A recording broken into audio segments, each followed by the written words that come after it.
Iowa's got a football game to play. Do you care? Well, bowl season is, of course, full of controversy and all sorts of debates about how to improve, how to increase, how to possibly decrease or change in the future. But it is what it is right now. And the opponent is real, and the opponent is a quality one with a 10-2 Vandy team in front of the Hawkeyes looking for a ninth win.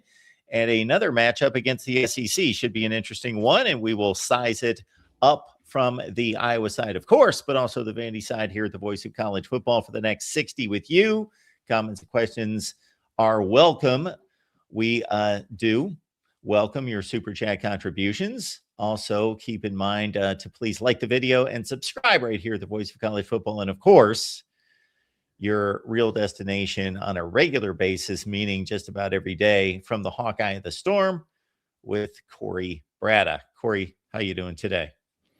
I'm good. I actually just rolled back into town. This has been a busy few days. It was in Iowa City for men's basketball, women's basketball. Had a couple of work meetings and just things that I had to do in the Iowa City area. So I'm back in the storm, the middle of the storm, the Hawkeye of the Storm, back in Ames. So 1 day away from the big bowl game. Excited about it. I've been less excited about bowl games in the past. You know, I think probably both of those Kentucky games, I wasn't nearly as excited as I am for this one. I don't think I was as excited for the Pinstripe Bowl versus BC. So, yeah, this is a fun one, and I talked about it in my preview. If people haven't watched it, go check it out. The numbers are stark, the differentials, but there are some interesting statistical storylines. One being how bad Vandy is against the pass. You know, it's almost, excuse me, it's startling. Somebody doesn't want me to get it out. It's almost startling how horrible they are against the pass. For a team that's 10-2 in the SEC, they're 119th in the country in pass defense.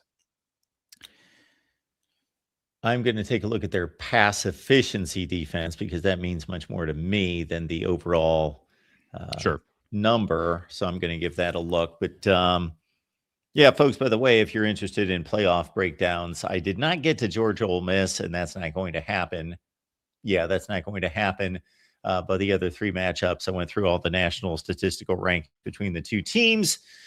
So for whatever it's worth, I think it's worth a lot. It's not the complete story. Everybody always get comments. These are just the statistics.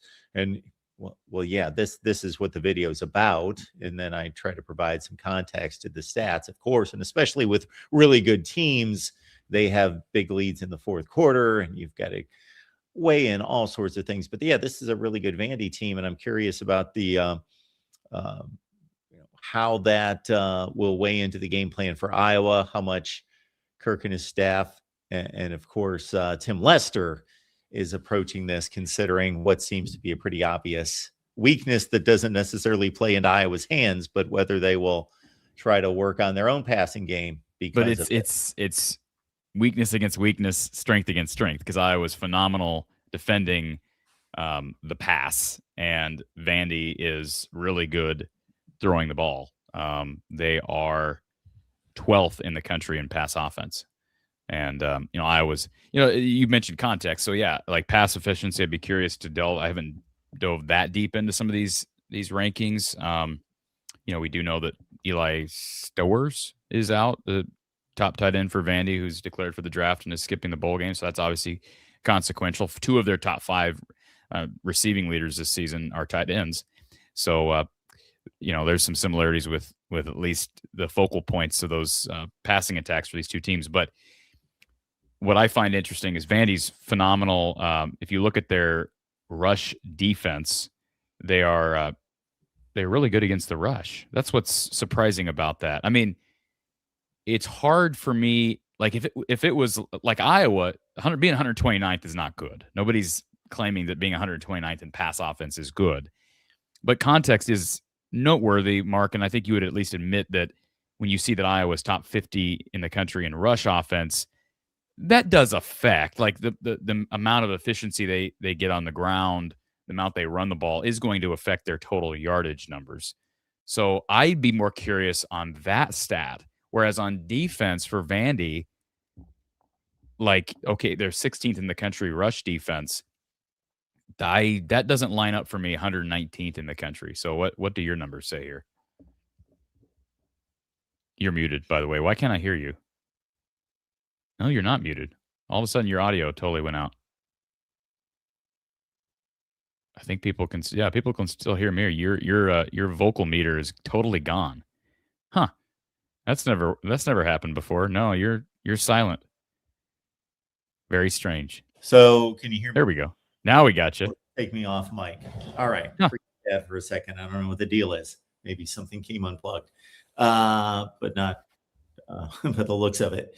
All right. So we're starting with pass offense there. So Vandy, I think you said 12th in the nation in pass offense, total passing yardage, raw passing yardage per game. So they're even better than that statistically. If you believe in efficiency, which I do, big efficiency pass guy, look at the three teams around them. We know that Indiana, Ohio State, and Oregon can throw it. And so Vandy's right there, third in the nation in pass efficiency.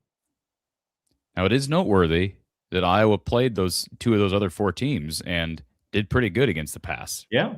So we'll see. This is obviously Mendoza is not the run threat that Pavia is, obviously, and Pavia is a better runner than Dante Moore is too. But no, fair enough. Those are phenomenal numbers. Now, if we're looking at pass defense, where you say Vandy in total pass defense is 119, we'll have to see what that efficiency number is. It's probably pretty bad, but I'm guessing it's not as bad as the do you recall what their rush defense is? Oh, you just went by it. It is top 100, it looks like. 95. Quite as bad. I mean, that's still pretty bad. I mean, I'm just saying for a SEC team that's 10-2, I just wouldn't expect numbers down. I mean, that's down with the likes of, Minnesota, Kansas. How well did Iowa throw it against Minnesota? Against Minnesota, they were Did they really need to? Yeah, I mean, no, I'm not saying that. Listen, that's what's so fascinating about this, because it is weakness against weakness, strength against strength. So the question is Iowa's pass offense more equipped to take advantage of that weakness, or is Vanderbilt's pass offense that much better that it can take advantage of the 7th best pass defense in the country? I don't know what your efficiency numbers say, but numbers wise, just pure numbers, yardage, Iowa's the 7th best pass defense in all of America. So, and a couple other things I did just bring up. This is towards the end of the season, so I read into these stats a little bit further. Iowa's got the best punt return numbers of anybody. Shouldn't surprise us given who's returning those punts. Caden Weegan, number 1 in the country, and it's not even close. And then they're also number 1 in the country in fewest penalties.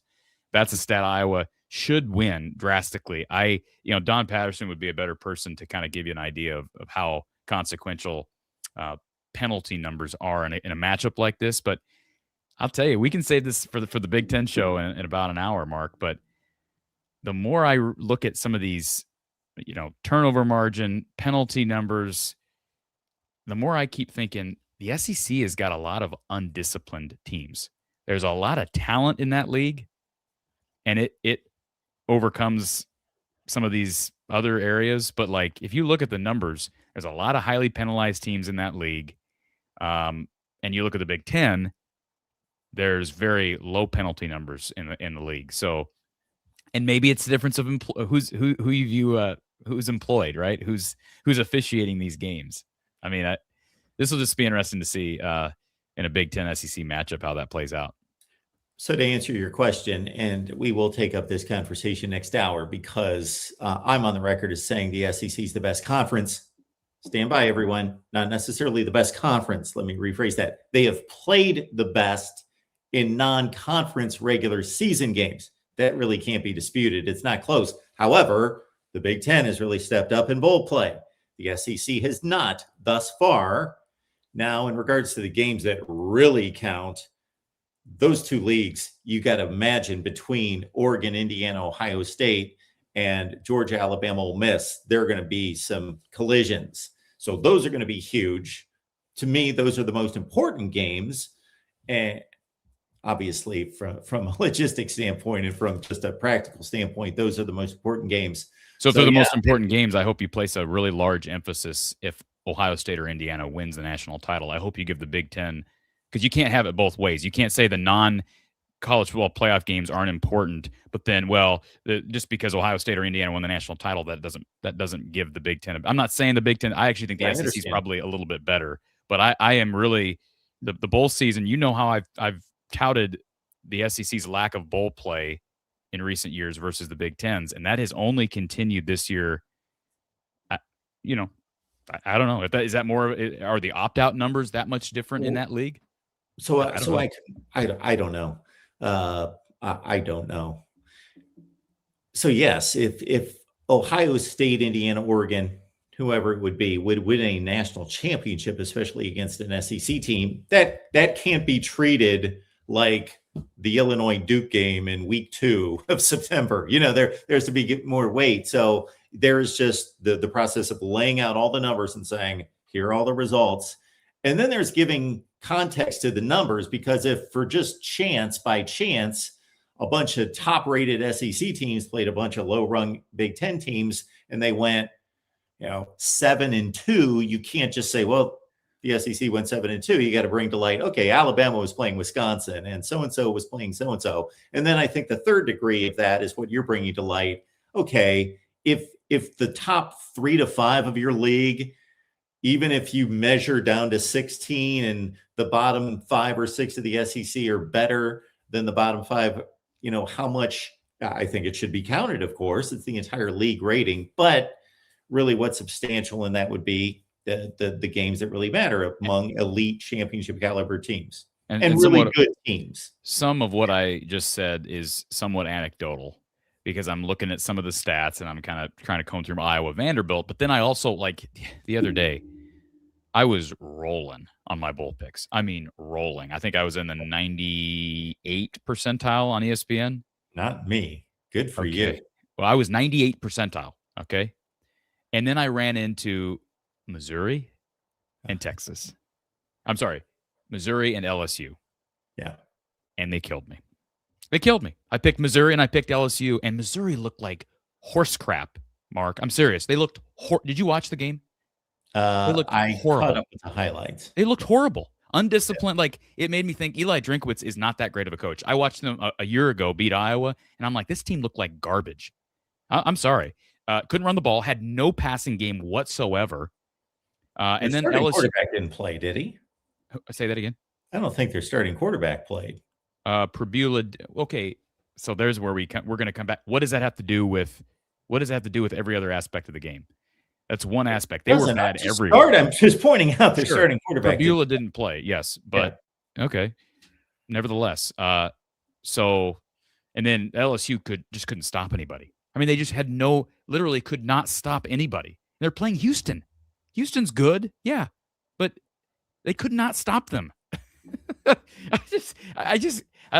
don't know. I'm just salty on the SEC killing my bowl picks, I guess. As we bring in our guests, we will note just to wrap up kind of that rankings conversation, and I'm sure we will continue here with Vandy just to answer your question. So Iowa, I believe you stated 7th in the nation in pass defense. Correct. Number 8 in pass efficiency. Ohio State's right there. Oregon's right there. So I think it holds up in regards to, they are one of the best pass defense teams in the nation. All right. We do have quite a matchup. Again, a 5th consecutive trip going up against the SEC. And it may have been a surprise in recent years that this team would show up in a bowl game of this caliber. Definitely. We got Alaina Morris stopping by from Vandy 247 Sports, break down the Commodores for us. Alaina, how you doing today? I'm good. How are you guys? We are doing just fine. Appreciate you jumping on with us. You gonna respond to some of my shots at the SEC, Alaina? No, I mean, I think you made some valid points. I'm living in the Are you down in the Nashville area? I'm assuming you are. You're covering the team. Yeah, I'm in Nashville. I'm not in Tampa for the game though. Okay. So yeah, I guess piggybacking off of what Mark just said, what what is it about Clark Lee? Well, first of all, let's start with the obvious because it's been a crazy month with the coaching carousel. How was Vandy able to hold on to Clark Lee? Yeah, I mean, that was a big question because it felt like a lot of what I heard was, his name is going to come up for jobs like Penn State and Auburn and other things like that. And I think that there may be some worries at times, some conversations. But one thing that I think kept people kind of grounded is Clark Lee is a Nashville guy. He played at Vanderbilt. He grew up in Nashville. And so the fact that he had that tie to the university definitely helped. But Candace Story-Lee has invested a lot. The athletic director has invested a lot in Vanderbilt athletics as a whole. And so I think it was just making sure that Clark is going to have the resources NIL wise and promising him a new facility. And of course, making sure not only he gets paid, but the big thing was making sure his assistants and his staff gets paid as well. And so just making sure that, Vanderbilt doesn't have a one-off season with 10 wins. Like that's what he wants, is to kind of have that sustained success. And so I think that the investment that the athletic director is giving him is what, he was looking for the most. Yeah, so just to play off that, Alaina, before we get down this particular matchup, of course, I think most college football fans that have been watching the game, certainly as long as I have, and even less, kind of root. It's easy to root for a school like Vandy and for a football program that's been downtrodden for quite some time. James Franklin had a couple nice seasons that he put together, but 10 wins, a legitimate push toward the college football playoff. There could be an argument that they should have been selected. And do you see this as them putting the places, the parts in place to make this sustainable in regards to NIL and infrastructure and commitment to a football product? Yeah, I think that's definitely what they're working towards. I mean, Clark had talked about, them promising a new facility as well, a new weight room. And so they're definitely going to put that investment in so the players can get the best experience they have. And, this season was obviously important just to, take that step forward. And you saw that in recruiting as well. Diego Pavia came in and this was his second and last year with Vanderbilt. But now the future for Vanderbilt is flipping a 5-star quarterback in Jared Curtis. And that's something that if you would have told fans a few years ago that was going to happen, they might have not really had believed that it was possible at Vanderbilt football. And so I think this season was not only monumental in terms of winning and getting their first 10-win season in program history, but also just building that momentum and not letting this one season go to waste. And I think you saw that by, Clark Lee taking advantage of it and kind of just striking while the iron's hot is probably the best way to put it. One other real quick comment along those lines before I let Corey jump in here is I held on to the comment that Clark Lee made, I believe, going into his second season at Vanderbilt at SEC Media Days, where this went viral when he said, we want to be the greatest football program in the country. I understood what he was saying. I think he was basically saying football, we want to be part of the entire experience for a Vanderbilt football player, academics, culture, everything involved, and put it all together. We're going to be a great football program. A lot of people ran with it like, oh, they're never going to win a national championship or do anything like that. And it took a little time. So the next season wasn't good. And here we are a few seasons later. They win a bowl game last year to cap off a 7-6 season. And then boom, they really take off this year. So kind of the laughs on us a few years later after he made that statement. Yeah, I think that, it's tough to kind of see that vision. And he's talked about that, he understands that this doesn't have a rich tradition of history of success and going to national championships and things like that. But he took over the program with belief that they could do something with it. And that was, kind of what he preached throughout the year is it just takes a long time to kind of see the success of, just with the work that you put in. And so, like you mentioned, it was people were kind of poking fun of that idea, but he has full belief in. I mean, when you go into the facility, they have their goals up and, they want to be able to compete for those kind of championships, whether that be the SEC or the national championship. And so, while they didn't make the college football playoff this year, just the fact that they were in contention for it just shows the direction that they're going in. And that's kind of what he was talking about and alluding to a few years ago. I will say this, all shots aside, I was really impressed with how Clark Lee handled not getting into the playoff. You look at his counterparts, whether you're talking about, I have nothing against Marcus Freeman as a person, but I do not respect the opt-out. I understand it's a frustrating situation with James Madison getting in and Tulane I get that. But I do think there's something to be said, and I'm biased because I'm covering a program with a head coach who's been here for 26 years and is the epitome of stability. But just talk a little bit about Clark Lee's, I guess, stick-to-itiveness, his ability to rally the guys. And I just didn't think there was any chance at one time. I didn't think there was any chance Pavia was going to play in this game. And he is. So I know they've had, Eli Stowers, the tight end, is not playing. That hurts. But how has he been able to kind of keep these guys locked in? I think that, every week that I went in and listened to Clark Lee's press conference, he kind of talked about, all right, starting in January, we came up with this goal and we had it in mind. And, we were trying not to skip any steps, and it was a day by day thing. And so I think that he kind of instilled belief in the players at the beginning of 2025, and that carried them all the way through the year. But, it's kind of interesting talking with different players. I feel like you hear this a lot, they like each other, they enjoy being around each other, but I haven't felt anything but that. I think they really have a genuine connection and, what they built off the field. And honestly, Pavia has been the center of it all. I mean, he makes it known that I don't care if I'm on the same side of the ball with you, if you're a defensive player, special teams guy, like I'm going to get to know my teammates. And, Eli Stowers, who's not playing, he's been a big part of that as well. And so this team has a lot of older guys. Their offensive line, 4 out of 5 of them are seniors. They've been an anchor to this team. And so I think it was just the belief that they bought in. And, when last year they went 7-6, but the year before that they went 2-10. So just the steady improvement from 2 years ago to now, I think that's also easier to buy into what a coach is saying, because you can see that hard work paying off. And so it's easier to kind of hear Clark Lee and see what he's done over the past few years. And so when you're a player and, you can see that, it's easier to buy into that, of course. Got Alaina Morris here from Vandy 247 Sports. Of course, Vandy coming off a fine 10-2 regular season, top 15 in the country, taking on the Hawkeyes on New Year's Day, New Year's Eve. Yes, noon Eastern time there at the Relay Quest Bowl.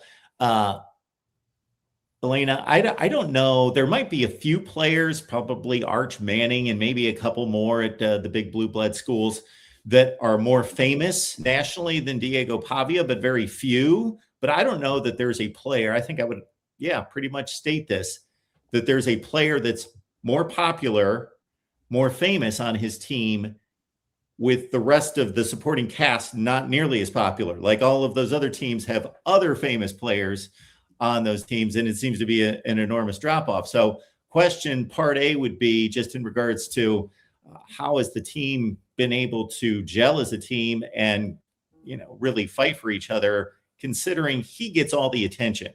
And then part 2, we're going to start to delve into obviously some players that we'd like to see and know about going into this matchup. Yeah, I think it's interesting. I know everyone, I feel like if you're watching college football this year, Diego Pavia has tried to, whether it's on purpose or not, he's inserted himself into quite a few hot headlines. Obviously, he made it to New York City for the Heisman Trophy ceremony. But, a lot of people, I think there's some misconceptions there, especially if you're not around the program. They think that people might think that he's above everybody else, and just kind of that's the way that they're viewing it from the outside. But, when you show up week after week and kind of watch the way that he interacts with his teammates, he's not really above anybody else at all. I think he's just more vocal than everybody else. And so it's more so just the way that he goes about handling things. But I don't know, it's kind of interesting when you watch him just interact with his teammates. You can just tell that he cares about every single one of them, and they're able to rally around each other. And that's also why he's playing in this bowl game. I mean, obviously he wants a shot at playing professional football, and he's hoping this kind of game will help. But I honestly had no doubt that he would play in this game, because he loves playing for Vanderbilt football so much, and he loves the type of guys that he plays around, and he's made that pretty obvious. So I didn't really ever think that, I don't know if Pavia is going to play in this game, just because of the way that he's gone about the season. You can tell how much he enjoys going out there with the group around him. Mark, I think Clark Lee would probably be a good, as of right now, if Kirk Ferentz retired tomorrow, he'd probably be a guy that Iowa should call, just as far as cultural fit. And, obviously he's proven that with Pavia, I don't know how much is Clark Lee. Do we know, maybe this, Alaina, is Clark Lee an offensive guy?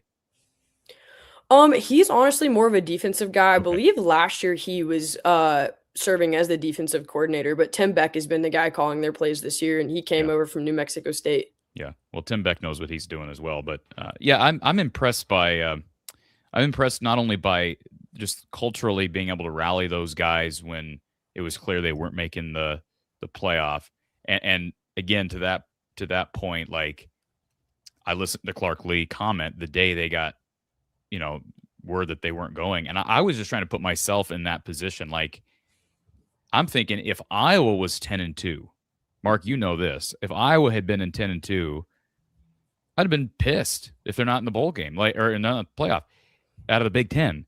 And so the perception around the SEC, a 10-2 Vandy team that misses out on the playoff, I'm impressed by that. And then, to comment on Diego Pavia, is there a fear among people in the program, or has there been? Because we're just about game day here tomorrow.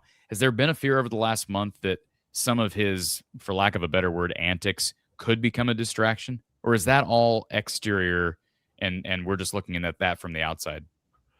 I feel like it's more like exterior. I think that at the end of the day, like he knows that his job is to go out and play quarterback. And there's never really been a time that you've kind of questioned, is he taking football seriously and going about his business outside of the locker room in any other way that's not appropriate. But I feel like, with him, he makes sure to put football first. And that's pretty obvious just with what he's done this season and, his stats and of course the record that he led Vanderbilt to. Yeah, I don't know that I've seen anybody I'm sure there's maybe a couple examples, Mark. 172 passer rating was the number that I found when I was looking at Mark Gronowski. I'm like, 122 passer rating ain't that bad for an Iowa quarterback. And then I go out look at Diego Pavia's. I'm like, okay, well, never mind. We don't want to have that conversation. Corey, we've had that one before. We have. Yeah, so let's dive into the rest of this Vandy offense, and then we'll switch to the defense, Alaina. So, I don't have a great recollection, even though I do the very best I can to watch everyone on Saturday. That's obviously impossible. I did watch the Bama game. That was extremely close until the fourth quarter. They lose by 16. Of course, they play Texas. They get blown out early. They make a valiant comeback. They lose by 3 on the road. Those were the 2 losses. I caught some of that game. And then in and out against Tennessee. That performance was extremely impressive considering their season was, they had an opportunity possibly for a playoff bid. It's in Knoxville. Tennessee was playing well going into that game. It's tied at halftime. They blow them out with 24 straight in the second half. Saw some of that, but just highlight, some of the main players on offense that are going to be in this game. Yeah, the one that I would obviously highlight in any other situation is Eli Stowers, but he's a tight end and he's opting out for this one to pursue the NFL draft, and he'll be one of the top tight ends off the board. But Trey Richardson, he's a really smaller receiver, but he's a very speedy guy. I mean, he has plenty of plays where he's just broken away because of his pure speed. And then Junior Sherrill, those are kind of the 2 guys that he looks to target at receiver. I feel like he also goes to another tight end in Cole Spence, but he's more of a blocking tight end. And of course, 1-2 punch in the backfield in MK Young and Cedric Alexander. Who's the next guy that you said mentioned that Spence is more of a blocking tight end? Is it Bryson Coleman and DB? Is that the name of the other? Is there another tight end? I guess my point is there another tight end that could be a factor in the passing game?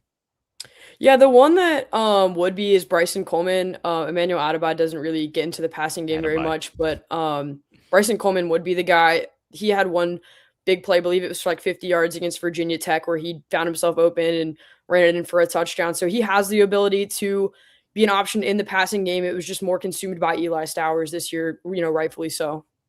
Yeah, and Mark, no better place than Iowa to talk about the kicking game. These are 2 of the better kickers in the country. The numbers say that. I mean, Drew Stevens, all-time leading scorer in Iowa history, and Brock Taylor has missed 1 kick all year, and I believe it was from 40-something. So obviously, special teams-wise, that conversation is always going to come into play when you're playing Iowa. But I think we'd be remiss, before we finish off with the defense, Mark, and I'll let you take that one. I think we'd be remiss if we didn't bring up a guy named Caden Weegan, because he's the best punt return guy in the country, best kick return guy in the country. Iowa has by far the best punt return offense, or if return game, if you will, in the entire nation. So I've said it several times this year. I don't understand why teams even bother kicking to him. And I just don't know if that's a matter of like poor execution. But I watched that in person at the Michigan State Iowa game, and like Michigan State's got him on the ropes, and then they kick to Caden Weege and he changes the game. And he did the same thing against Nebraska, and he started the game against Rutgers that way, and he did it against UMass. Like, it's not. We're talking a guy who's one of the greats now as far as returning punts.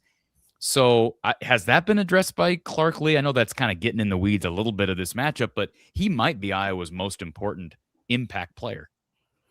If he has addressed it, I haven't come across it. Justin Dewars has done a few kickoffs for Vanderbilt early on in the season, but I imagine Brock Taylor will be out there. He's a very good kicker. And so, just given what he's done in the return game, I would imagine Vanderbilt tries to stay away from him and tries to control the chaos, I guess, as much as possible. Are they in good shape at punter? Yeah, Harbor, 23 punts on the year. He hasn't been out there a ton. He's a pretty solid punter. Again, we haven't seen a ton of them, but he does a pretty good job. If you move the chains, you don't got to worry about it, right? So True, if you yeah. can move the chains against the Iowa defense and Pavia stays on the field, that's the perfect recipe to avoid dealing with Caden Weege. Mark? Can you imagine Iowa punting 23 times in a season? No, but I think you'd be surprised. Have you looked at Iowa's numbers this year? At some point, I'm sure I have, but they're not as bad as you would expect. Okay. Yes, point taken. So what really impresses me, and one last note on Caden Weege, you just have to watch him to really see it, because just in the course of watching a ton of college football games, most return guys, obviously they're fast, and that's why they're there, and they can take care of the football, and they all pretty much look like the same guy. That guy just looks different, just like the guy that obviously was his idol and we talked about years and years ago, and make those comparisons, Tim Dwight, just looks like a different guy than anybody else you see returning a football, kickoffs and punts in the nation. It's remarkable. Yeah. All right, to the defense. And Alaina, what's really impressive here is defense is difficult to build at an elite level. And when you're as bad as Vandy has been, and you're trying to catch up with all these ultra talented teams in the SEC, there's a lot of schools that can kind of gimmick together an offense and get a couple players together and get a really good quarterback to distribute the ball and be a Mississippi State or an Arkansas. Those teams keep up with everyone in the SEC offensively, but defense, you need, rotation along defensive line. You need tons of tackles. You need edge rushers that can change games. You need corners that can line up against, waves of receivers and cover. And they've been able to play really good defense. Although you may have jumped on when Corey and I were addressing the pass defense, that statistically seems to be the weak spot. Yeah, it is. And Clark Lee's addressed that. He knows that is an issue, and he kind of said it against the Texas game. Of course, Texas has so many weapons on the outside that are extremely fast. And, if they can kind of contain them in the middle of the field, I think that's where they feel a little bit better on defense. But when they have receivers that can get to the outside, that's when it's a little bit tougher for the corners. And that's where Vanderbilt really struggled against Texas, just in that kind of game. And so that secondary has struggled at times, but I think that there is a little bit more depth this year, especially with the front seven. Yeah, and I was just going to bring up, that's one thing Iowa does really well defensively,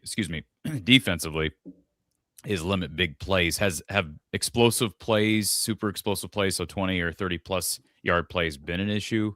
Obviously, you're going up against, really, like you said, Texas is a great example. They've gone up against much better skill position talent on the outside than Iowa gives you. But have explosive plays been an issue, and DBs allowing teams to get behind them? I mean, really, it's just in the games that they lost that I can think of, especially with Alabama. The first drive that comes to mind in my head as far as this question goes is Alabama had the ball with about a minute left heading into halftime, and Ty Simpson just got him right down the field to score before heading in the locker room. And it was just Jeremy Bernard and Ryan Williams making those explosive plays, and those guys are obviously very hard to stop. But it was in those games where they had more athletic receivers, quick receivers, that they struggled, and I can think of those explosive plays. But other than those two games, they might have had one or two, but nothing that really sticks out of my mind that was, watching the game and was concerned for the way that they were playing on defense. I'm not a stat guru where I'm studying team stats, but it was like, as I'm going into this game, 12 games into the year, I don't know. Like, Iowa's an example offensively of having, a stark contrast between rush offense and pass offense.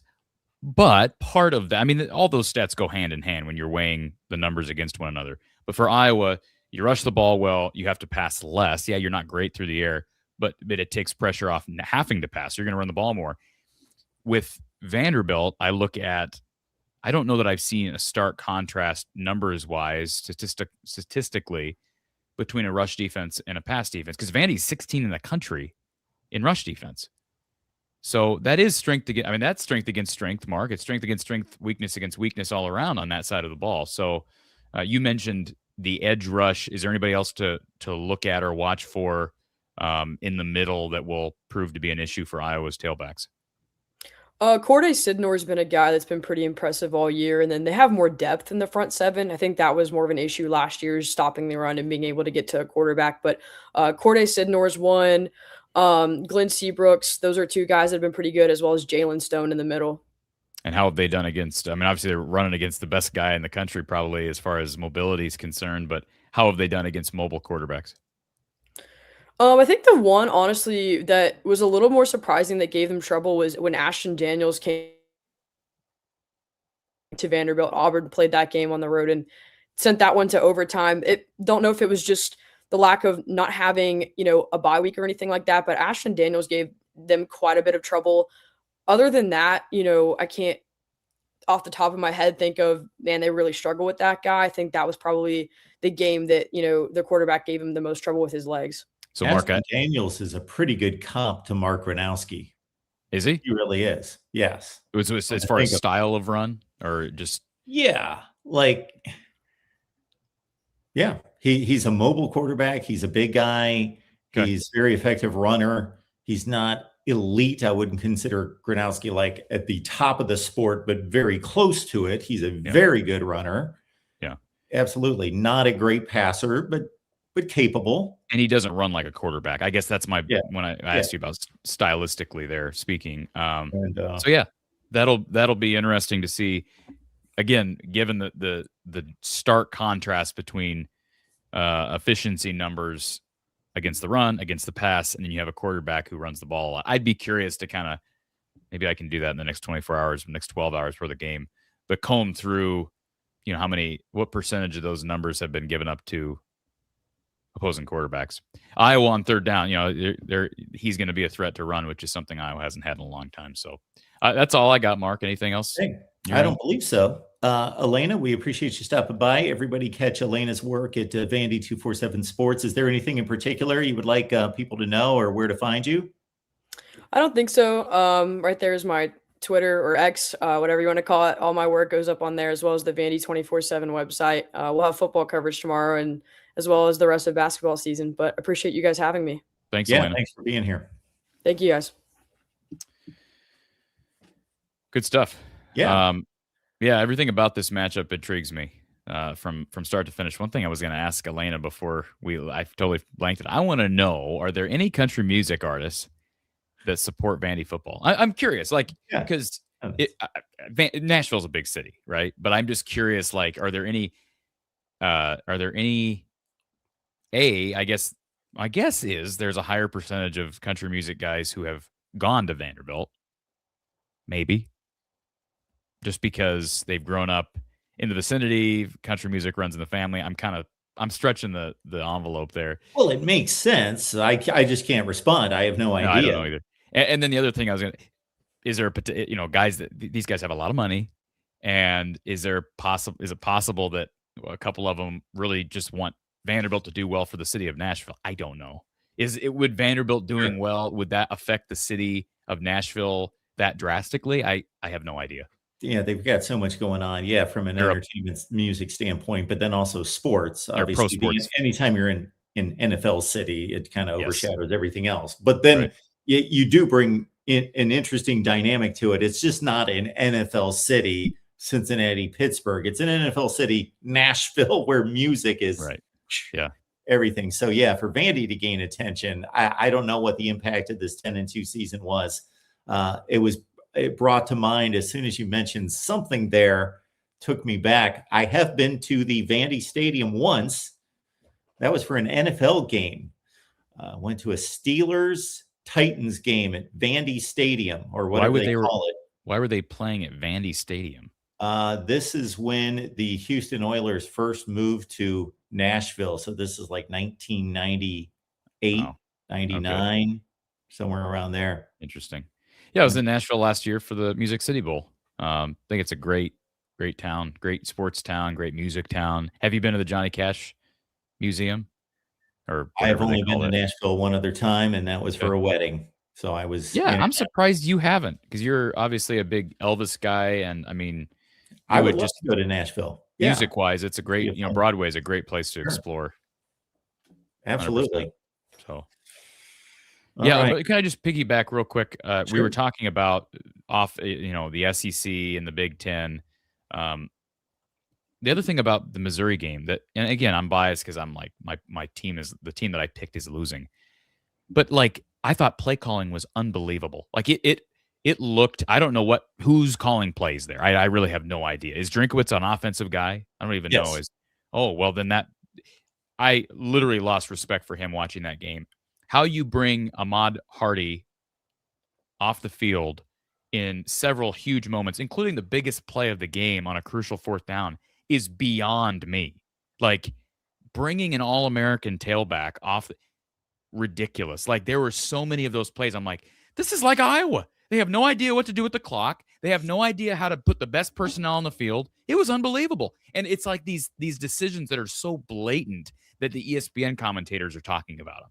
They're not the little things that we as people that cover these teams or follow these teams know about. No, these are the individuals calling the game for the ESPN family and network. So anyways, it was very strange. And Eli Drinkwitz looked totally bewildered as to what to do. Like, I don't know if they partied it up the night before. Where was that game being played? Was that That was the Gator Bowl, correct? So that's in Orlando? That's in Jacksonville. That's in Jacksonville. I will need to double check on that. I'm almost positive. My recollection of these bowl games and knowing who's playing where has been lost in the last couple of years. I did want to watch that game. I thought that was going to be really.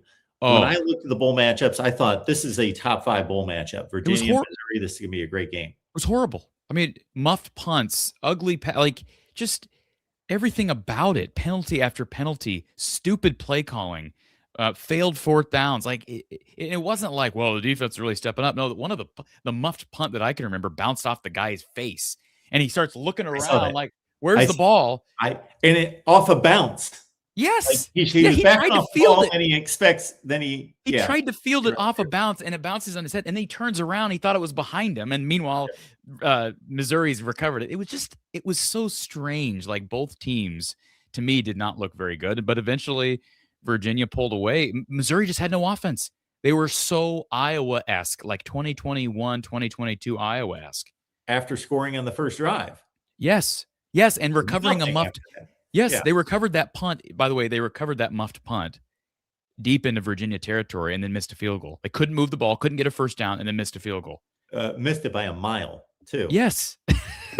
Like everything about the game, it was just like, this is ridiculous. Yeah, you brought up some of the nuances. I really couldn't respond because I went back and if I can't watch bowl game, I want to sit down and watch the 20 or 25 minutes of highlights. But you gain no perspective or context on what's going on. You just see a bunch of plays and you can see the clock. So that's what I watched. So I did see the main plays, but I just didn't know, obviously, how well or not well coached this game was. I just don't like the whole Ahmad Hardy thing. Is like, if he's a bad egg, I'm just curious, what good does it do? And I don't think there's any reason. I'm just saying that because what you grasp at straws. Like it's like Brian Ferentz sitting Noah Fant down 2018 down the stretch. You have 2 all-star tight ends, both go first round, and he's not playing most of the snaps down the stretch of the season. It makes no sense. Other than, in that case, the only thing we can really trace it back to was Brian maybe didn't like the comments that Noah Fant's brother put out on social media that year. But like, that's such a petty thing to put ahead of the team. And I just don't understand. It wasn't like Hardy was hurt because he was playing. Why would you ever take your best player off the field on the biggest? And it wasn't the only time he did that.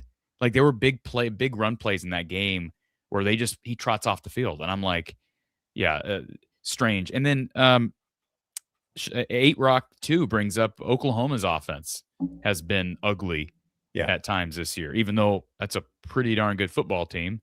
They obviously against Alabama stalled out after a really, really hot start.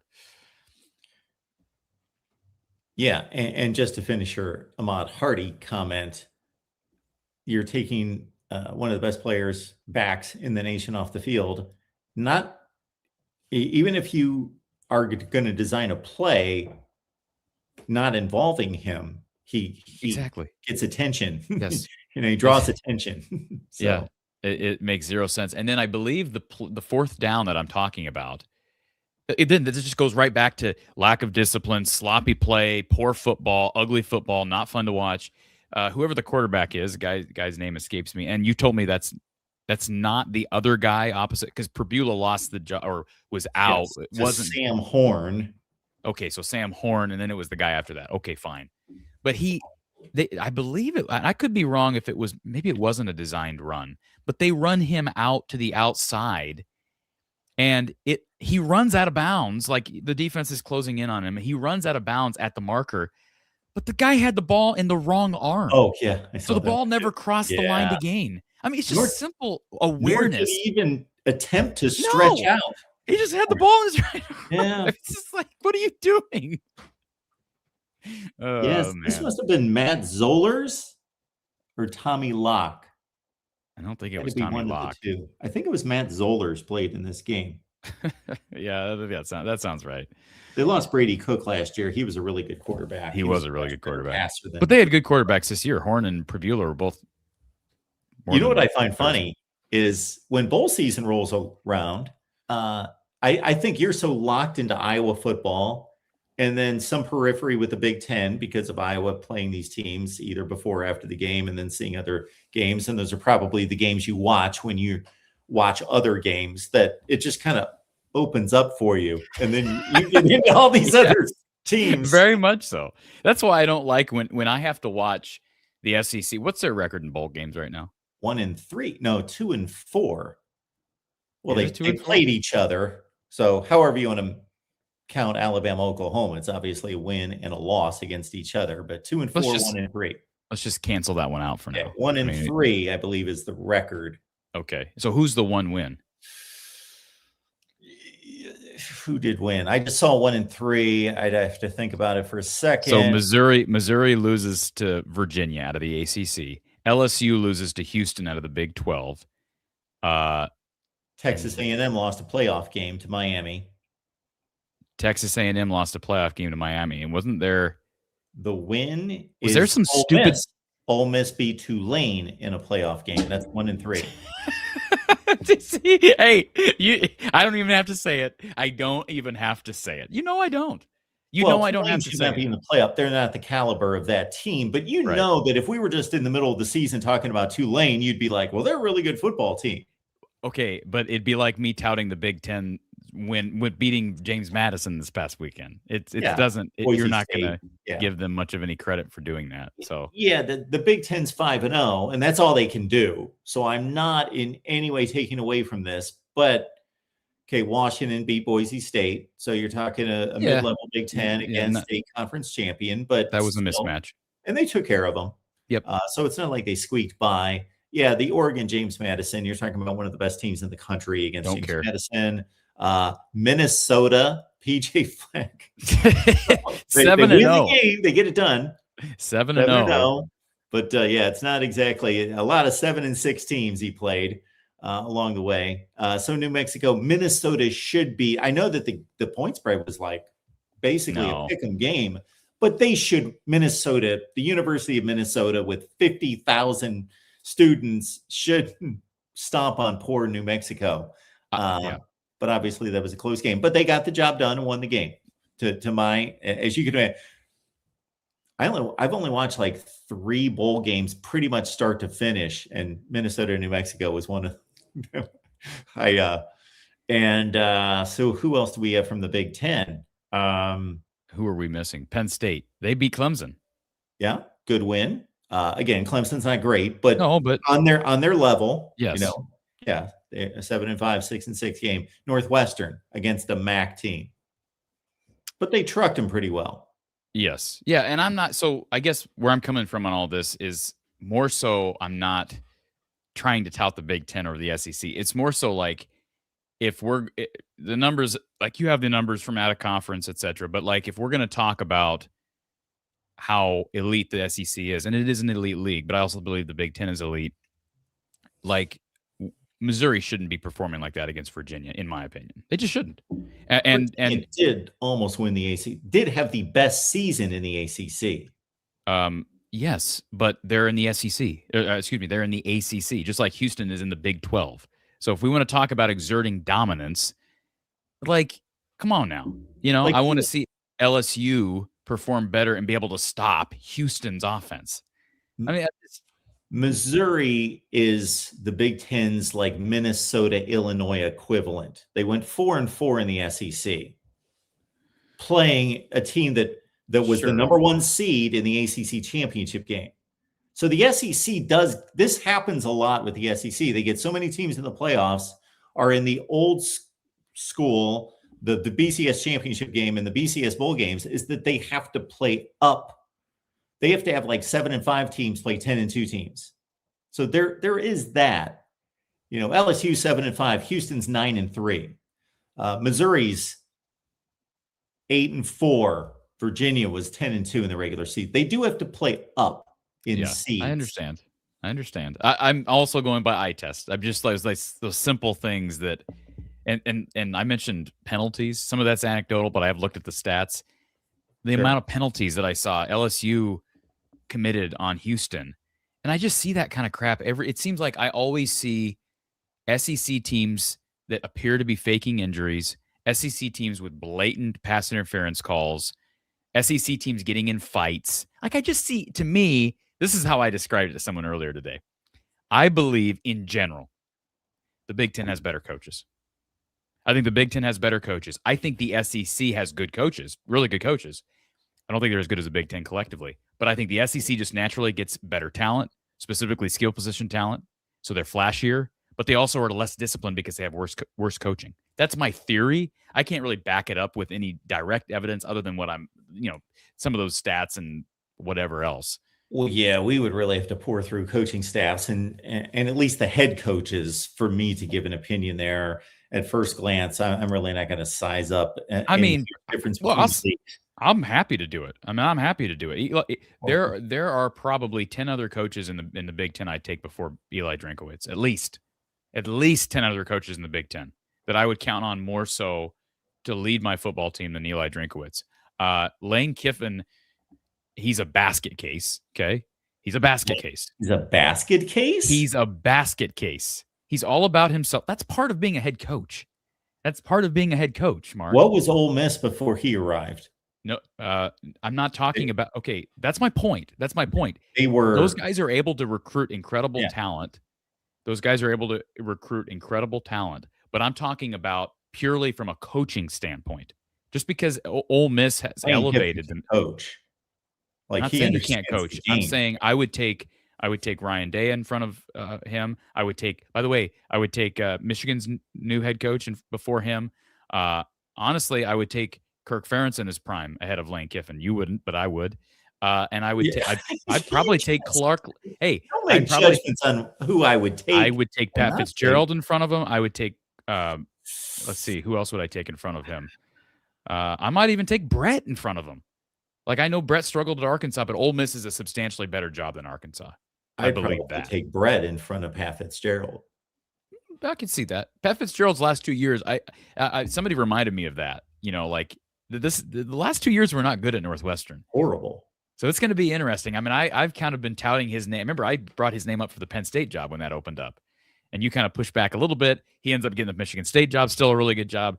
But it is a risky hire to some extent just because the end there wasn't great. But, man, the guy can coach, and he's likable, and he does things that I think he does things the right way. I think he'll be fine there. And he's got a great special teams coordinator in LeVar. We haven't talked about that. LeVar Woods heading to Michigan State. I know we ran out of time, but we weren't on live last week, and that's going to be a blow. Yeah. So any parting shots? Of course, people can get the full rundown on your channel involving LeVar Woods and involving the most recent commit. Jax, you talking about Jax DeJean? Yes. Yeah, I mean, that's just a great when word got out that LeVar was taking the Michigan State job. I saw some people on social media speculating, maybe does he convince Jax DeJean to go up there, because I believe he was the lead recruiter with Jax. So good to see him staying home. He has slipped down in the 27 rankings. Those change over the course of time. I don't know how much you read into it. I've never seen him in person. I've looked at his track times. He doesn't have the speed his brother does, but he's a bigger guy. I mean, he's 6'4", 6'5", and seems to have really good hands, and he is a playmaker. So, like, speed aside, the dude just makes plays, and that doesn't surprise you when you think about who his brother is. So that's just a really good building piece. It's the first offensive piece for the 2027 class. They've got 2 or 3 linebackers already committed, and so that's positive. But I mean, Caden Weegen's return or potential return to me is the biggest storyline over the next week, maybe even bigger than who the next special teams coordinator is, because that's more of an immediate impact. I don't know how Iowa will respond. Like, who do they go? Pat Cashmore was a guy that I threw his name out. He was at Wazoo with the idea that if they brought him in, they could probably get Jack Stevens, Drew's little brother, to transfer in with him.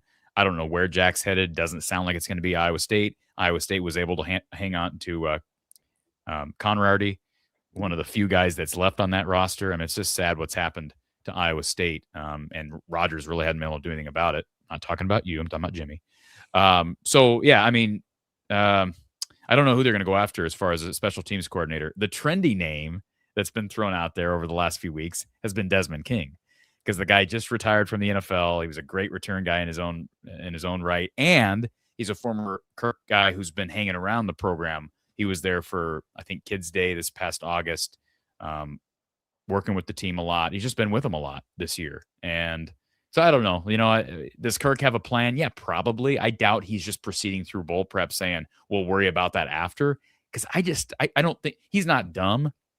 And although they took a little longer with the whole offensive coordinator hire than maybe some anticipated, I think he knows you got to be quick on these things. So my guess is he has a plan. Maybe it's the guy that was kind of assisting LeVar, and they hire internally. Maybe it's a former player, but it's going to be interesting because LeVar has set the bar so high in every regard, whether you're talking kicker, and they don't have a kicker right now. Like, Drew is gone, and I don't know who the next guy is. Is it Caden Boer? Is it somebody in the portal? That's my biggest question on special teams. If they can get Weegen back, boy, that's at least gives you some serious stability in the return game. And they should bring back Reese Dakin. I hope he doesn't follow LeVar. That's the other thing I fear. LeVar recruited him from Australia, so those ties run really deep. That'd be my next question. Can they get Reese Dakin to come back? Folks, we appreciate you showing up for us. It's each and every Tuesday with Corey right here at the Voice of College Football. So Tuesdays at 5 Eastern, 4 where it counts. We'll be back hopefully next Tuesday. We believe we're back on track in regards to our show. We did miss a week, but again, your final stops there at from the Hawkeye of the Storm. But we have had nice numbers on this show. I've noticed from like 1,500 range for a long time to like 2,600 last show. So thanks for showing up for these shows, and let other Iowa football fans know that we are here talking Hawkeyes every week. Of course, you got Corey and the crew for the post game. So just let us know that what we need to know so we don't miss that, Corey. Yeah. So kickoff is at 11 Central tomorrow in Tampa. I'm not in Tampa, so I'll be hopping on right away with Don Patterson. Matt Kroll will join us again. He's been absolutely phenomenal addition. He's just a great dude and great former, another Hawkeye great who's got his his banner hung outside Kinnick Stadium, so that's cool. And he'll be joining us. We'll take calls. We'll do all that fun stuff. Final post-game show of the season. Yeah, I have got to move a zillion errands and other things into the morning of my day as I possibly can, because this is one of my favorite days of the year. New Year's Eve, New Year's Day, in terms of college football, Iowa, Vanderbilt, Michigan plays Texas even before the playoff games. And I'm going to be out of commission for most of New Year's Eve and New Year's Day, actually. So my football watching will be at a minimum. So I'll be catching up with all of that later. But we will obviously preview the games across the Big Ten here in just a minute over on the Big Ten Show. So everyone here in the chat, you can continue the chat over on the Big Ten Live Show with Corey and myself. So same two guys, a little bit different look, but same two guys, same talk as we expand out to the rest of the Big Ten here in just a few minutes over on the main channel. So please join us there.